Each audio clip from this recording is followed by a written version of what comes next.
മമ്മൂട്ടി മോഹൻലാലിനെ എടുത്തു കഴിഞ്ഞാൽ ഈ ശിവകാശി ദൈവങ്ങളുടെ കലണ്ടറിൻ്റെ ബാക്കിൽ ഒരു ഹാലോ കാണുമല്ലോ, അതുള്ളവരാണ്. അവർക്കറിയില്ല മമ്മൂട്ടിക്കുണ്ട് മോഹൻലാൽ രണ്ടുപേരും വളരെ പോസിറ്റീവാണ്. ഒരാൾ ദേഷ്യപ്പെടും, കാര്യങ്ങൾ പറയും, പക്ഷേ ശുദ്ധ ഹൃദയമാണ്. മോഹൻലാലാണെങ്കിൽ ജീവിതത്തിൽ ഒരാളുടെ ഒന്നും വഴക്ക് പറയാതെ ദേഷ്യമില്ല. ഞാൻ ചോദിക്കും, നിങ്ങൾക്കൊന്നും വഴക്ക് പറയില്ല, ദേഷ്യം മുതലേ പറയും. നമുക്കാരെയും അങ്ങനെ വാക്കുകൊണ്ട് പോലും പീഡിപ്പിക്കാൻ അവകാശമില്ല. നമ്മളൊരാളിനെ വഴക്ക് പറയാൻ പാടില്ല. അത് അങ്ങനത്തെ പ്രിൻസിപ്പൽ. എനിക്കൊക്കെ പെട്ടെന്ന് ക്ഷിപ്രകോപിയാണ്, മൂക്കിൽ തുമ്പ് പെട്ടെന്ന് പറയും, പിന്നെ വിഷമം തോന്നും, മാറ്റും ഒക്കെ ഉണ്ട്. മോഹൻലാൽ ദേഷ്യപ്പെട്ട് കണ്ടിട്ടേ ഇല്ല. ഞാൻ കണ്ടിട്ടില്ല. ആകപ്പാടെ ദേഷ്യപ്പെട്ട് കണ്ടിട്ടുള്ളത് അമേരിക്കയിൽ വെച്ച് അക്കരെ എന്നൊരു പടം. അപ്പോൾ അതിന് നമ്മൾ ഏതൊരു ഹൂസ്റ്റണിൽ ഏതൊരു സ്ഥലത്ത് വന്നിട്ട് അവിടെ ഒരു എൻ്റെ ഫുഡ് ഷോപ്പുണ്ട്, അവിടെ നല്ല രസമുണ്ട്. അപ്പോൾ ഞാൻ കഴിച്ചു, ഞാൻ ബ്രേക്ക്ഫാസ്റ്റ് ഞാൻ ഉച്ചയ്ക്ക് കഴിച്ചോളാം. അങ്ങനെ ഞാനൊക്കെ കഴിച്ചിട്ട് അവിടെ നിന്ന് ഈ ഹോട്ട് ഡോഗ് പോലത്തെ സാധനം 2 ഞാൻ പൊതിഞ്ഞ് വെച്ചു. ഒരു മണിയായപ്പോഴും ഇങ്ങനെ നിൽപ്പുണ്ട് പാർവതിയുടെ അമ്മ. കണ്ടില്ലല്ലോ, ഫുഡ് വന്നില്ല, എവിടുന്നോ കൊണ്ടുവന്നാണ്. മണി 1:30 ഇവിടെ ബ്രേക്ക് ചെയ്തിട്ടില്ല. കണ്ണും അങ്ങനെ ഒരു പാട്ടെന്തോ എടുക്കണം പാർവതി മോഹൻലാലായിട്ട്. അപ്പോൾ വിശന്ന് പാർവതിയുടെ കണ്ണ് ഇത്ര ഉണ്ട്, നിറയുമ്പോൾ അതിനകത്ത് 1 ലിറ്റർ വെള്ളം കൊടുക്കും. അവരിങ്ങനെ കണ്ണ് നിറഞ്ഞിട്ട് വിശപ്പ് സഹിക്കാൻ വയ്യ, ഒട്ടും വയ്യ, എൻ്റെ അടുത്ത് സാധനമുണ്ട്, ഇത് കഴിക്കും. അങ്ങനെ പാർവതി അമ്മയെ അത് കഴിച്ചു. അത് കഴിഞ്ഞ് 10 മിനിറ്റ് കഴിഞ്ഞപ്പോൾ മോഹൻലാൽ ഇവിടെ നമുക്ക് ആ ഫുഡ് കഴിക്കാൻ എടുക്കും. ഞാൻ പറഞ്ഞിങ്ങനെ വിശന്ന് അവരെ കണ്ണൊക്കെ ഞാൻ എടുത്ത് കൊടുത്തു. ഓക്കെ, പുള്ളി നടന്നുപോയി. അന്ന് ഫുഡ് വന്ന് പ്രൊഡക്ഷനിൽ പുള്ളി കഴിച്ചില്ല. അത് കഴിച്ചാൽ എനിക്ക് ദേഷ്യം വരും. എൻ്റെ ദേഷ്യം ഞാൻ സ്വയം കൺട്രോൾ ചെയ്യും. ടോട്ടലി 2 ഡിഫറെന്റ് പേഴ്സണാലിറ്റീസ് ആണല്ലോ മമ്മൂട്ടി മോഹൻലാലും. അവരെ അടുത്ത് നിന്ന് താങ്കൾ കണ്ടിട്ടുണ്ട്. 1 വർഷം സുഹൃത്ത് ബന്ധമില്ലേ? അതെ. ഈ മമ്മൂട്ടിയുടെ വിജയത്തിന്റെ പുറകിൽ മമ്മൂട്ടിയുടെ ഒരു ഭയങ്കര കഠിനാധ്വാനവും ഒരുപാട് സാക്രിഫൈസസും ഉണ്ട്. മോഹൻലാലിന്റെ എന്നാൽ അങ്ങനെ സാക്രിഫൈസസ് ഉണ്ടെന്ന് നമുക്ക് സാക്രിഫൈസസ് ഉണ്ടോ? പിന്നെ തീർച്ചയായിട്ടും ഉണ്ട്, ഇല്ലെന്ന് പറയാൻ പറ്റില്ല. അതാണ് ഞാൻ പറയാം. ഈ മമ്മൂട്ടിയൊക്കെ ഷൂട്ടിങ് കഴിഞ്ഞാൽ ഉടനെ വീട്ടിൽ പോകും, അല്ലെങ്കിൽ രാത്രി 10 മണി കഴിഞ്ഞാൽ വീട്ടിൽ പോകും. മോഹൻലാൽ ഈ അഭിനയത്തിൻ്റെ കാര്യം തുടങ്ങിയ ശേഷം കണ്ടിന്യൂസ് പടങ്ങൾ. ഒരു പടം രാത്രി 12 മണിക്ക് തീർന്നാൽ രാവിലെ 6 മണിക്ക് വേറൊരു പടം നടക്കുകയും. അപ്പോൾ ഈ 2 കുട്ടികളും ബോർഡിങ്ങിൽ പഠിക്കുമ്പോൾ അവരെ കൈ വളരുന്നത്, കാല് വളരുന്നത്, മുടി വളരുന്നത് ഒന്നും പുള്ളി കണ്ടിട്ടില്ല. പുള്ളി ആ സമയത്തൊക്കെ സെറ്റിലാണ്. പുള്ളി വളർന്ന് അവർ വലിയ പൊസിഷനിൽ എത്തിയപ്പോൾ അവർ വലിയ രാജ്യങ്ങളിൽ പഠിക്കാനും പോയി. പക്ഷേ മമ്മൂട്ടി അങ്ങനെയല്ല, എല്ലാ ദിവസവും പിള്ളേരെ കാണും, പിള്ളേരടുത്ത് പോകും. അപ്പോൾ അതെല്ലാം പുള്ളി ഫാമിലി എന്നുള്ളത് തന്നെ ഫുൾ മാറ്റി വെച്ചിട്ട് ഇതിന് വേണ്ടി നിൽക്കും. ഇപ്പോൾ ഈ കർണഭാരം എന്നുള്ള സാൻസ്ക്രിറ്റ് ഡ്രാമ ചെയ്യുമ്പോൾ പുള്ളി ആദ്യം ബുദ്ധിമുട്ടാണ് നടന്നത്, നിങ്ങളെ കൊണ്ട് ചെയ്യാൻ പറ്റുന്നു കവാലെന്നാരായണ സാറ് പറഞ്ഞു അത്രേ. അപ്പം TK രാജീവ്കുമാറിനോട് ഞാൻ അഭിനയിക്കാൻ പോകുന്നതിന് മുമ്പ് ഈ ബുക്കൊന്ന് നോക്കണം, ഞാൻ ഒന്ന് പറയട്ടെ. പുള്ളി അങ്ങേരുടെ ക്യാരക്ടർ മാത്രമല്ല മറ്റേ ക്യാരക്ടറും പറയുന്ന സംസ്കൃതം മുഴുവൻ ഒറ്റയടിക്ക് പറഞ്ഞു എന്നുള്ളതാണ്. ഞാൻ നേരത്തെ പറഞ്ഞ മെമ്മറി. ഡ്രാമ ചെയ്തപ്പോഴും അവിടെ കുറേ സംസ്കൃത പണ്ഡിതന്മാർ റിഹേഴ്സൽ ചെയ്ത് വന്നു. ഇയാൾക്ക് ശരിക്കും സംസ്കൃതം പഠിച്ചിട്ടുണ്ടോ? ഇല്ല. അപ്പം ഒരു പ്രൊണൗൺസിയേഷൻ മാറി അർത്ഥം മാറും സംസ്കൃതത്തിൽ. വളരെ കൃത്യമായിട്ട് ചെയ്തത്. കാരണം പക്ഷേ ഇവിടെ ഉള്ളവർക്ക് അത് കാണാൻ ഭാഗ്യം ഉണ്ടായില്ല. ബിക്കോസ് അത് ഡൽഹി മാത്രമേ ചെയ്തിട്ടുള്ളൂ. കാരണം അപ്പോൾ അങ്ങനെ ഞാൻ പറയില്ല, ഈ സിനിമ എന്ന് ടയറിങ് ജോബ്. ഇപ്പോൾ തന്നെ നിങ്ങൾ ഈ തുടരുന്നുള്ള സിനിമ ഇത്രയും സൂപ്പറായിട്ടുണ്ട്. ഞാനൊക്കെ ഒരു 3-4 പ്രാവശ്യം പോയിട്ടുണ്ട്. 2-3 ദിവസങ്ങളിൽ വെളുപ്പിന് 6 മണി വരെ നിന്നിട്ടുണ്ട്. നൈറ്റ് നിൽക്കാൻ പറ്റാത്ത ആളാണ്, പക്ഷേ വേറെ വഴിയില്ല, തീർത്തുണ്ട്. പക്ഷേ മോഹൻലാൽ 70 ദിവസം പറഞ്ഞ ഇവിടെ 100 ദിവസമായപ്പോഴും എത്രയോ രാത്രി വെളുപ്പിന് 6 മണിക്ക് സൺലൈറ്റ് വന്നു ഒരു ഫൈറ്റൊക്കെ എടുത്തിട്ട് പോയിട്ട് വരും. ഭീം തിരികിടതവും അതാണ് മോഹൻലാൽ അഭിനയിക്കാനായിട്ട് എന്തോ മോഹൻലാലുമായി കണക്ട്. അങ്ങനെയല്ല, മോഹൻലാലിന് ഡേറ്റ് നോക്കിയപ്പോൾ ഇല്ല. ആനന്ദായിരുന്നു പടം എടുക്കാം. അപ്പം പ്രിയം പറഞ്ഞു നമുക്ക് എവനെ വെച്ചൊരു പടം എടുക്കാം എന്ന് പറഞ്ഞിട്ട് എന്നെ വെച്ച് പ്ലാൻ ചെയ്ത് ഷൂട്ടിങ്ങിന് വേണ്ടിയിട്ട് റെഡിയായി. ആ 10 ദിവസമുള്ളപ്പോൾ മോഹൻലാലിൻ്റെ ആ പടം ക്യാൻസലായി. അപ്പോൾ അവിടുന്ന് വിളി വന്നിങ്ങനെ ലാലിൻ്റെ ഡേറ്റ് ക്യാൻസലായി ആ പടത്തിൻ്റെ. ഇങ്ങനെ 30 അന്ന് 25 ദിവസം വരും, 25 ദിവസം ചെയ്യാൻ പറ്റുന്നു. ഉടനെ ഇവർ മോഹൻലാലിനെ വെച്ച് ആലോചിച്ചു. മോഹൻലാൽ അറിഞ്ഞു എന്നെ വെച്ചാണ് ഇത്. മോഹൻലാൽ പറഞ്ഞു ഇങ്ങനെ രാജിച്ചേട്ടനെ വെച്ച് പ്ലാൻ ചെയ്തല്ലേ, ഞാൻ ഈ ദിവസം ഫ്രീ ആയിട്ടിരിക്കും, പക്ഷേ ആ പടത്തിൽ അഭിനയിക്കാൻ വരും. അവിടെ അവിടുത്തെ ആ പടം മുടക്കിയിട്ട് ഞാൻ അഭിനയിക്കില്ല, പുള്ളി അഭിനയിക്കട്ടെന്നാണ്. അങ്ങനെ മോഹൻലാൽ സിനിമയിൽ അങ്ങനെയില്ല. മോഹൻലാൽ മാറി നിന്ന് എനിക്ക് വേണ്ടി. അതാണ് അക്കാര്യം നല്ല സിനിമയായിരുന്നു അത്. ഈ ലാലിൻ്റെ കാര്യം പറഞ്ഞപ്പോൾ ലാലുമായിട്ടുള്ള ഒരു സ്കൂൾ കാലം മുതലുള്ള ഒരു പരിചയം എങ്ങനെയാണ്?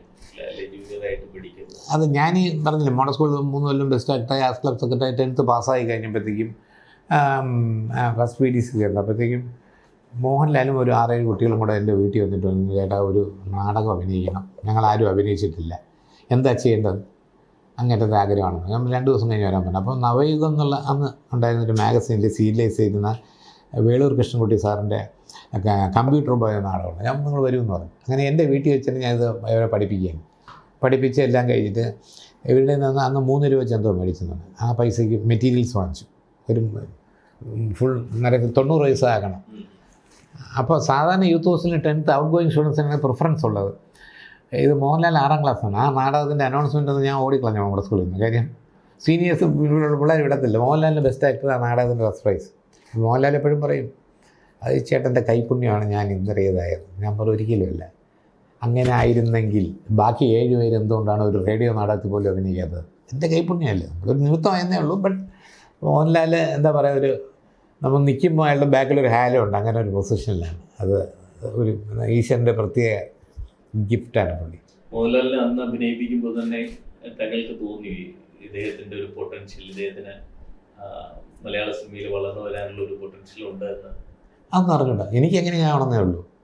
ബാക്കി ആരും വരുന്നൊന്നും തന്നെയാണ് സംഭവം. ഇവരെ പഠിപ്പിച്ചപ്പോൾ അന്നും മോഹൻലാലിനുള്ള ഗുണം ഇപ്പോഴും ഉള്ളത്. ഇപ്പോൾ ഒരു 10 പേജ് ഡയലോഗ് മോഹൻലാലിൻ്റെ കൊടുത്ത മോഹൻലാൽ എടുക്കാം. എനിക്കാണങ്ങനെ 10 പേരുടെ ഡയലോഗ് ഒറ്റ ഷോട്ട് എടുക്കണമെന്ന് പറഞ്ഞാൽ ഞാൻ അഡ്വാൻസ് തിരിച്ചു കൊടുത്തിട്ട് വീട്ടിൽ പോകും. അത് പറ്റില്ല. അതൊരു ഭയങ്കര ഒരു ഗ്രാസ്പിംഗ് പവറാണ്.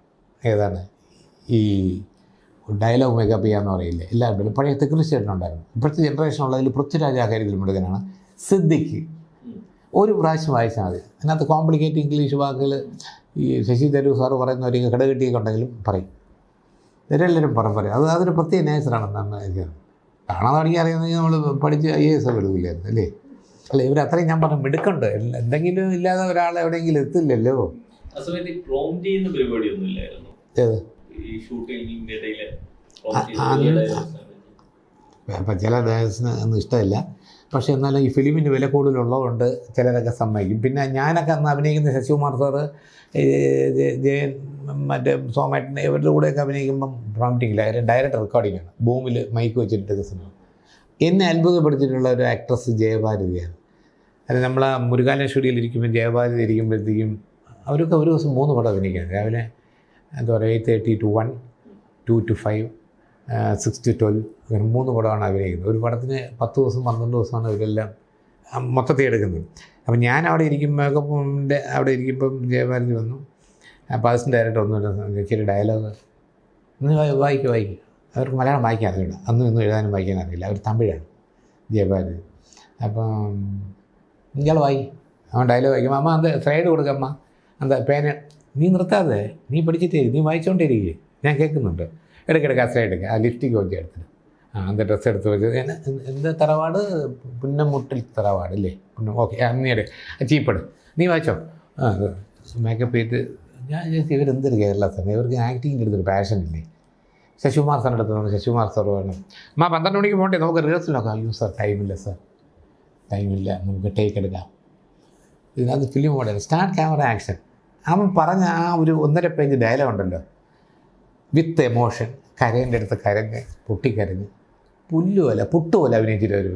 അപ്പോൾ ഞാൻ ആലോചിക്കണം അവരുടെ ഒരു സംഭവങ്ങൾ പെട്ടെന്ന് പെടുത്തി ഭാഷാറിനോട് തരണം. നമ്മളതൊരു പ്രത്യേക സംഭവമാണ്. ഇങ്ങനെ ഈ ഒരു ഹാർഡ് ഡിസ്കിൽ പടക്കയുന്ന റെക്കോർഡാവുന്നില്ലേ, അങ്ങനെ എന്തെല്ലാം കാര്യങ്ങൾ. ജയൻ്റെ കാര്യം ഓർമ്മിക്കാം, മരിച്ച കാര്യം. മറ്റൊരു കാരണം എന്നുള്ള പടത്തിന് ആന്ധ്രപ്രദേശ് എസ്റ്റേറ്റാണ്, പുനലൂർ ഒരു എസ്റ്റേറ്റാണ്. അതൊരു മുറിയിൽ ഞാനും കുഞ്ചനും അവർ തന്നാണ് ഷൂട്ടിങ്ങിന് വേണ്ടിയിട്ട്. 3 ബെഡ്റൂം, ഞാനും കുഞ്ചനും ഉണ്ട്. ഒന്നിൽ സോമേട്ടനുണ്ട്, ജയൻ അവിടെ റൂം പറഞ്ഞിരിക്കുന്നത്, പിന്നെ മാധവി അവിടെ താമസം. ഭയങ്കര ഇടിയും മിന്നലുള്ള മഴയുള്ള രാത്രിയിൽ മുറിയിൽ തട്ട് വരുന്നു, ടക്ക്. ഞാൻ തുറന്ന് നോക്കിയപ്പോൾ ഇവിടെ ആരുമില്ലേ എന്ന് പറഞ്ഞിട്ട് ജയൻ പ്രത്യക്ഷപ്പെടുന്നു. വിത്ത് മറ്റേ ഓവർകോട്ട്, ഇതുവരെയുള്ള ഗം പൂട്ട്, ലെതർ ബൂട്ട് കാര്യങ്ങളൊക്കെ ആയിട്ട്. ചേട്ടാ ഈ സമയത്ത് കണ്ണപ്പുറം കഴിഞ്ഞ് വരുന്നു. എനിക്കിവിടെ റൂം പറഞ്ഞിട്ടില്ല, എനിക്കറിയില്ല. പ്രൊഡക്ഷൻ മാനേജറൊക്കെ താഴെയാണ്. ഈ രാത്രി വിരോധമില്ലെങ്കിൽ ഇവിടെ കട്ടിലുണ്ടെന്നാണ്. അത്ര ഇഷ്ടപ്പെട്ടില്ല പുള്ളിക്ക്. പിന്നെ പുള്ളി എസ്റ്റേറ്റ് കിടന്ന് ഉറങ്ങേണ്ടി വരും, വഴിയില്ല. പുള്ളി നേരെ ഒന്നും ഡ്രസ്സൊന്നും ആവശ്യമില്ല, ഗംബൂട്ടിൽ വയ്ക്കാതെ അപ്പുറത്തെ കട്ടിൽ കയറി. ഈ സമയത്ത് ആ എസ്റ്റേറ്റിൽ പൊതു ശല്യം ഉണ്ടായിരുന്നത് വണ്ടുണ്ട്, ചെറിയ വണ്ട്. അതെൻ്റെ ചെവിക്കകത്ത് കയറി. എനിക്കാണെങ്കിൽ പേടി, ഇത് ചെവിക്കകത്തോട്ടും പോകുന്നു, പുറത്തോട്ടും വരുന്നില്ല. ഞാനിരുന്ന് കരയുന്നു. കുഞ്ചിന് വേണ്ടിയിട്ടിരുന്ന് എന്ത് ചെയ്യാൻ ജയൻ ഒന്ന് ഉണർന്നു. എന്ത് പറ്റിയപ്പം സുധീകുമാറിൻ്റെ ചെവിയിൽ കണ്ടു കയറി. ആ ഒരു മുതലേക്കാണെങ്കിൽ പുള്ളി നോക്കിയില്ല. പുള്ളി അപ്പോൾ തിരിഞ്ഞ് കിടന്നു വേണ്ടായതുകൊണ്ട്. പിന്നെ ഞാൻ കുഞ്ഞിൻ്റെ തോന്നി കുറച്ച് വെളിച്ചെണ്ണ അവിടെ ഉണ്ടല്ലോ കുളിക്കാനൊക്കെ ഉണ്ട്, അത് ചെവിയിലോട്ട് ഒഴിച്ചിട്ട് പിടിച്ചപ്പോൾ അത് പോയി. പിറ്റേന്നാണ് പറയുന്നത് അവിടെ റബ്ബർ എസ്റ്റേറ്റിൽ തൊഴിലാളികളുടെ ചെവി കയറുമ്പോൾ വേറെ ഒന്നും ചെയ്യാൻ പാടില്ല, ഇത് അകത്തോട്ട് മുദ്രവെച്ച് പോകത്തുള്ളൂ. ഹോസ്പിറ്റലിൽ പോകുക അതിനൊരു ചവണ പോകാൻ ഒരു സ്ഥലമുണ്ട്, അത് വെച്ച് എടുക്കത്തേ ഉള്ളൂ. പിന്നെ ആ പടത്തിൻ്റെ സെറ്റിൽ എല്ലാവരും ചെവി ഭംഗി വെച്ചുകൊണ്ടാണ് നടന്നത്. നോക്കുകയല്ലേ ചെവി. ഇങ്ങനെ കുറേ രസകരമായ സംഭവമുണ്ട്.